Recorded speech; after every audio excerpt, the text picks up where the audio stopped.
So, this is a question a lot of us are asking ourselves. Why is the left so angry? Angry, just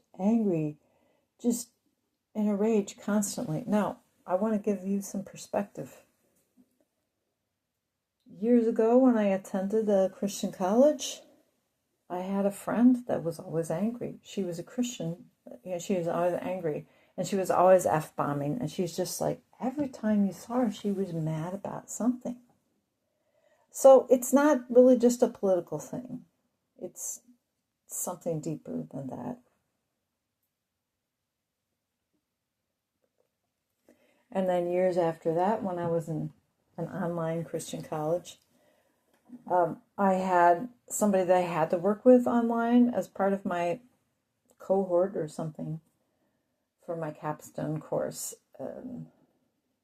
She was always mad about something too. And the sad thing about this, to me, it's just pretty sad.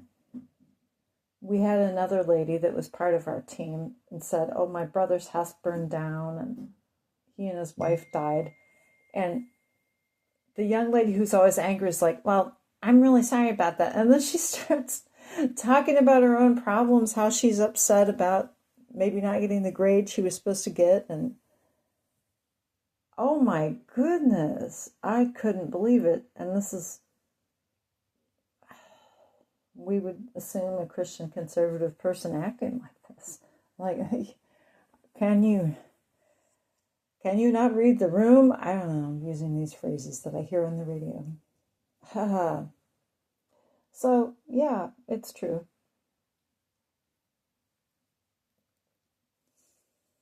It's rather alarming when we see the Mangione thing, him shooting a guy because he's mad, and Thomas Crook's trying to kill Trump because he's mad.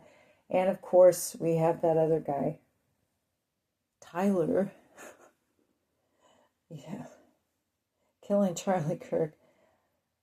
When is gun violence the answer? When I was growing up, when I was coming up,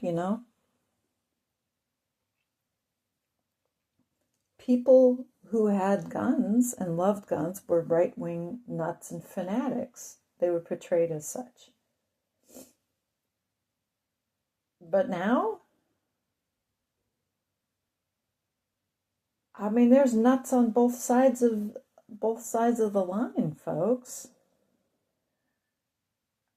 Advocating for violence of any sort is terrible. You shouldn't even joke about it. I'm telling you, you shouldn't even joke about it because it's not a nice thing. Murder is a horrible, horribly unacceptable thing. I think we agree on that, but maybe we don't. Well, if we don't, then we have a problem. We have a problem. And so I recently read a post from this lady who says that people who like Trump and Charlie Kirk are amoral and they're pigs. Yeah. Wow. What, did you write a Bible that I didn't read? Like you're the arbiter of morality? Please. Well, it's horrible. That's what Hitler did. He dehumanized people. I feel like I'm living in like the weirdest loony bin, or like I'm on an episode of the Twilight Zone. I don't know. Did you guys ever watch the old Twilight Zone with Rod Serling? I'm serious. Like, you need to check it out.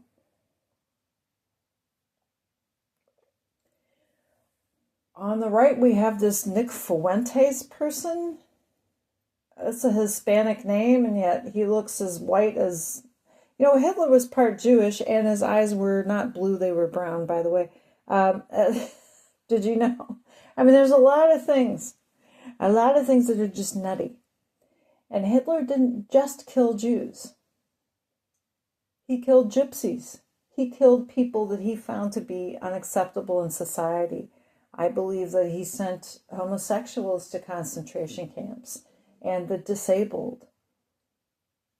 Anybody that wasn't part of the master race or was making his ideal society imperfect, he rounded them up. Of course, the Jews were a big target, and sent them to their deaths.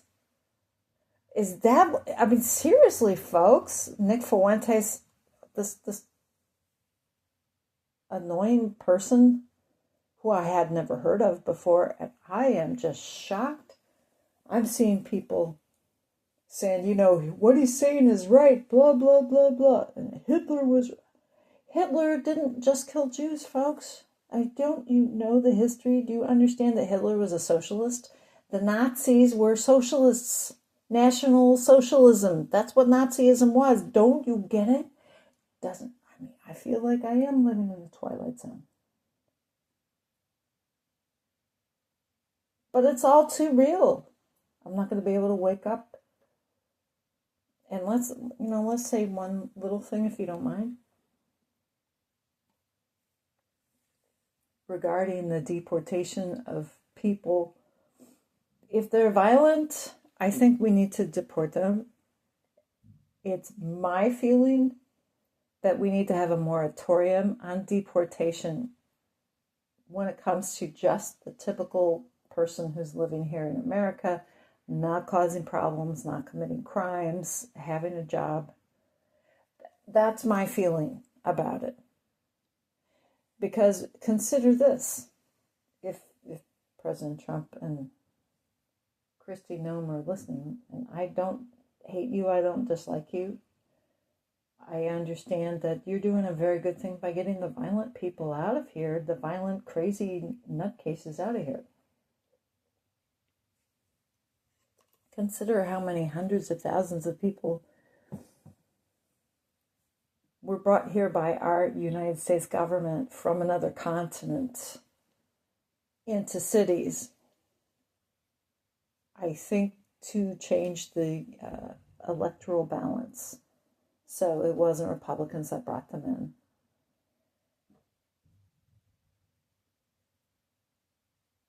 You know, is it, you're not going after them. You're not saying, well, you know, it was wrong that they airlifted all these people into the country and had them settle in large numbers in cities so that we could flip them blue, which has been done in my state. It has been done in my county and my state. Yeah, it was a pretty good strategy. It worked. But these other people who have come from Mexico and other parts of Latin America, they're just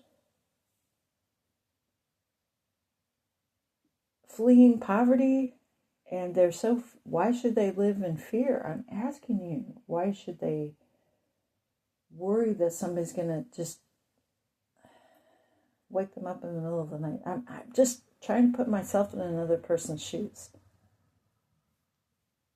I think that you need to reformulate not only your talking points, but reformulate your